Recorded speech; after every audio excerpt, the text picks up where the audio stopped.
What's up, everyone, man? We got some sad news coming out from the world of Apple, and it's kind of weird because I reviewed the iOS version 12.1 so thoroughly, and I didn't even think about this. Now, pretty much what happened, and take it as you want it. It could be a good thing, it could be a bad thing. You know, Apple thinks it's a good thing, but what Apple pushed with iOS 12.1, the latest version, is throttling for the iPhone 8, 8 Plus, and the iPhone 10. So what this means is that if your phone randomly experiences a random shutdown, or if the battery health is degraded and it randomly shut down because of that, Apple will pretty much limit the power of your phone as much as they can to make sure your phone is slower, but also that it prolongs the battery life. Now, Apple kind of hid this into the release notes. They didn't make it a big feature or anything like that. But in my opinion, this is a pretty big deal because if you guys remember when this thing officially came out, when it was like rolling in the media and everything, Apple pretty much said it was going to limit from pretty much the iPhone 6 up until the iPhone 7 Plus.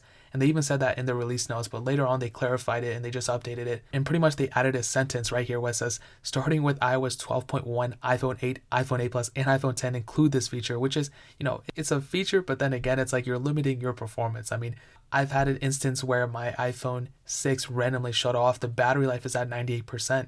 And when I turned it back on, the battery life, the performance was good. I didn't have any problems with it. I went through battery health and there was no setting for me to turn it off, the battery or the power consumption thing, whatever it was. So I don't think that phone suffered from it. So pretty much what Apple says is like if your battery's degraded and if your phone has experienced a random shutdown, it says your phone may notice these things. So it says longer app launch times, which is expected, lower frame rates while scrolling, backlight dimming, lower speaker volume, gradual frame rate reductions in some apps. During the most extreme cases, the camera flash will be disabled as visible in the camera UI. Apps refreshing and background may require reloading upon launch. And they go on to say some things that are not impacted by it, such as GPS, Apple Pay, cellular call quality, whatever. I think the craziest thing though is the lower speaker volume. Like how much power could it take to push the speakers? I don't know, guys. That's kind of a weird thing that they did here. And honestly, I think people who have an iPhone 8, iPhone 8 Plus, and iPhone 10, I really don't think they're going to experience too many battery shutdowns or something. But it's weird that they don't release it to all the iPhones. Like, why don't the XS, XS Max, and iPhone XR have this feature?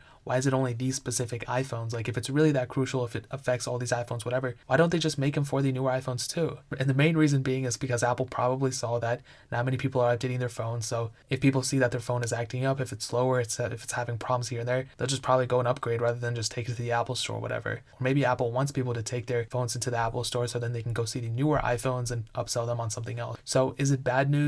Kind of, for a lot of people who don't really, maybe watch my videos or don't know what's going on. That could be one issue.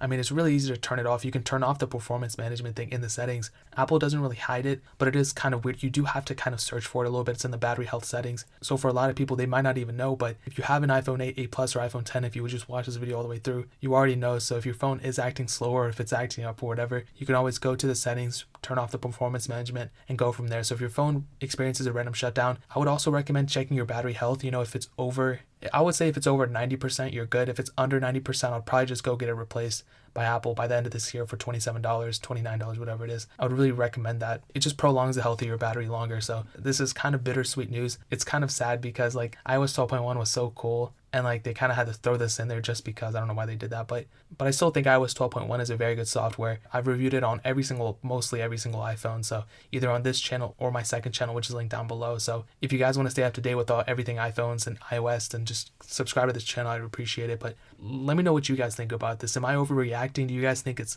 a good thing Apple's doing here? Do you think it's a bad thing? I mean, I don't think it's a good thing, but I do understand why it's there. Like, I don't like it, but it kind of has to be there a little bit, but not really. And again, I just think it's kind of weird that they didn't really, blast it out everywhere like they did before. And I just think it's kind of weird that they didn't really tell us. Again, I mean, they kind of told us, but not really. Like, they didn't really say it. Didn't even at the keynote they just had, but it's whatever. Hit the like button if you guys enjoy the video, but definitely hit that subscribe button. Like I said, also check out my second channel link down below. I do a lot more iOS comparisons between all the iPhones, and I do reviews of the Plus variants of iPhone, so definitely check those links down in the description as well. But more importantly than everything else, I love every single one of you guys. Hopefully I'll catch you guys in the next video. Peace out till then.